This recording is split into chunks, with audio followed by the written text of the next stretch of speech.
কোনো পিতা কি তার পুত্রের অমঙ্গল চান? এক জমিদার তার ফলের বাগান দেখভালের জন্য এক কৃষককে নিযুক্ত করলেন।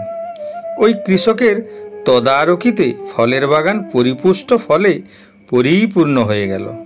কৃষক প্রতিদিন বিকেলে এক ঝুড়ি ফল ভর্তি করে জমিদারকে দিয়ে আসত। জমিদার সেই ফল খেয়ে তৃপ্তি পেতেন আর কৃষক তাতে খুব আনন্দ পেত। একদিন কৃষক ভাবছে আজ জমিদারকে সে কী ফল উপহার দিবে। বাগানের সব ফলই তো পেকে টস টস করছে। নারকেল, পেয়ারা, আপেল, আঙুর আরও কত কি। আজ সে আঙুর নিয়ে যাবে, এটাই মনস্থির করল।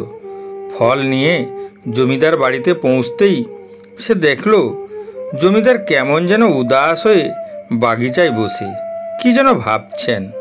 জমিদারের সামনে আঙুরের ঝুড়ি রাখতেই জমিদার একটা আঙুর খায় আর একটা আঙুর কৃষককে ছুঁড়ে মারেন। আঙুর কৃষকের মাথায় এসে লাগে। তখন কৃষক বলে, ঈশ্বর যা করেন মঙ্গলের জন্য করেন। জমিদার পুনরায় আঙুর ছুঁড়ে মারেন। কৃষক পুনরায় একই কথা বলে, ঈশ্বর যা করেন মঙ্গলের জন্য করেন। জমিদার বিস্মিত হয়ে বললেন, তুমি কেমন মানুষ? আমি বারবার আঙুর ছুঁড়ে মারছি আর তুমি বারবার একই কথা বলছো, ঈশ্বর যা করেন মঙ্গলের জন্য করেন। এর মানে কি? কৃষক বলল, আমি আপনার জন্য আজ অন্য কোনো ফল নিয়ে আসবো ভাবছিলাম, কিন্তু মনে হলো কেউ যেন আঙুর ফল হাতে ধরিয়ে দিয়ে বললেন, যা আজ জমিদারকে আঙুর ফল দিয়ে আয়, যেন তিনি নির্দেশ দিলেন। ভাবুন, যদি অন্য ফল নিয়ে আসতাম তবে কি এতক্ষণ বেঁচে থাকতে পারতাম? তাই ভাবছি ঈশ্বর বড়ই দয়ালু। ঈশ্বর যা করেন মঙ্গলের জন্য করেন। আমরা অনেকেই অনেক দুঃখ কষ্টের মধ্যে বেঁচে আছি। এই জীবন যন্ত্রণা যখন অসহ্য লাগে তখন আমাদের মধ্যে অনেকেই ভাবি, এটাই কি ভগবানের সঠিক বিচার? যত দুঃখ কি আমার ভাগ্যে লিখে দিয়েছেন? আমি বলি কি, যদি তিনি আমার ভাগ্যে দুঃখ লিখেছেন তবে তিনি সঠিক লিখেছেন। তিনি ভুল লিখতে জানেনই না।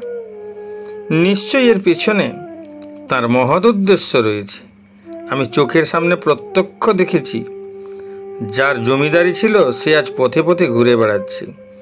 যার কিছুই ছিল না সে আজ কোটিপতি হয়েছে। এটাই তার কৃপা। সময় এলে সেদিন সবাইকে ভাবতে হবে, আজ যে এত কষ্ট, সেদিন তিনি সুদে আসলে পুষিয়ে দিবেন। ঈশ্বর কারো অমঙ্গল করেন না, তিনি যে মঙ্গলময়, তিনি সবার জন্য। তাই ঈশ্বর যা করেন মঙ্গলের জন্য করেন। জয় শ্রীকৃষ্ণ।